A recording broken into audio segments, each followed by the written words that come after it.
What's up everyone? I'm your female otaku and I'm here to review episode 16 of Rage of Bahamut Version Soul. And we get another fun episode once again as Favaro returns, man! Not just Favaro, but same with Rita. And they all team up together. Favaro, Rita, Kaiser, and Azazel. Man, it feels like season 1 all over again. All we need is Amira. I mean, obviously, you know, she's never going to come back unless some BS rule thing happens, but still, I'm not gonna lie, I miss her. Just that whole intense scene between Azazel and Kaiser, I had no idea what was gonna go down until I saw Favaro in the audience. Then I knew Favaro had a plan, and Kaiser had an opportunity to kill Azazel, and hey, we know how powerful Azazel is, so he must have been holding back as well as he was battling Kaiser. And then Favaro threw Rocky over to Kaiser, and Kaiser was almost able to kill Azazel, but he chose not to. Kaiser is a pretty strong dude at heart, man. Not just physically, like honestly, mentally, like at heart, like, ooh.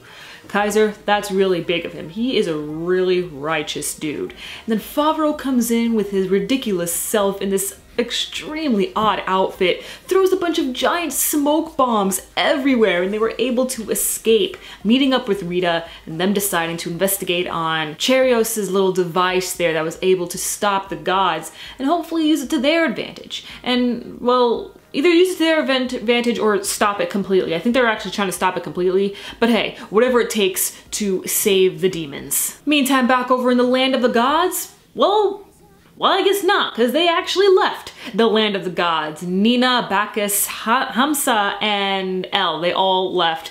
And not purposely though. El was trying to escape, didn't really know how to, until Nina and the others were chasing him, and Nina ended up falling down, and so El, being the noble kid that he is, had to go and save her.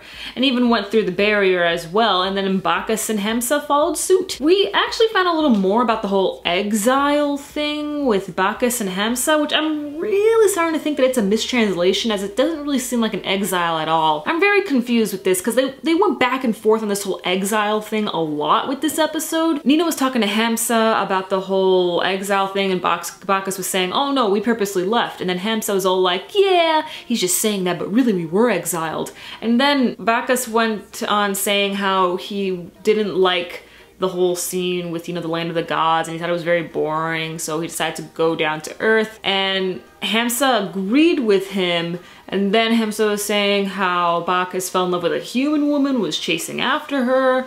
So I don't know if this is really the full story. I don't know if we'll ever get back to this whole exile thing or not. When they were being chased down by, you know, Sophiel and the other angel guards, whatever you want to call them, then Hamsa was just like, oh my gosh, they're gonna kill us, or man, this is gonna be worse than our exile, something like that. We're gonna be exiled, it's gonna be a rough exile once again, or something like that. I'm not too sure. I still don't think we have the full story when it comes to their exile, if it really is an exile. But I really hope we get back to that. If not, then I guess it is what it is. El is such a little boy. He's like in that rebellious stage where he doesn't want to listen to the adults and is gonna do what he wants to do because he thinks he's a big kid. I mean, of course, El has a pretty good reason as to, you know, to think like that since he is all powerful, but still, not a very good plan. Overall, this was a very fun episode. There was a lot of hilarious things going on, especially when Favaro came in, but also with Nina in the beginning where she had this fantasy with Cherios, and I knew this is such a, you know, girly fantasy. I knew exactly what was going to happen, and then when she woke up, she was like, no! Like, that was hilarious. Oh my gosh. And the whole team up thing that she was trying to plan out with her, Bacchus, and Hamsa with capturing El was also so funny because like she was doing this sort of code sign thing trying to explain the plan. They sort of got it, and then they just crashed into each other. Just, oh my gosh, I love the comedy with Rage of Bahamut. Sticks every single time, never falters. Let me know your thoughts on this episode, and catch me tomorrow as I review Kakegurui, hopefully live react to Boku no Hero if I have the time. And I'm sure there's a bunch of other anime, I'm forgetting what else. There's Recreators.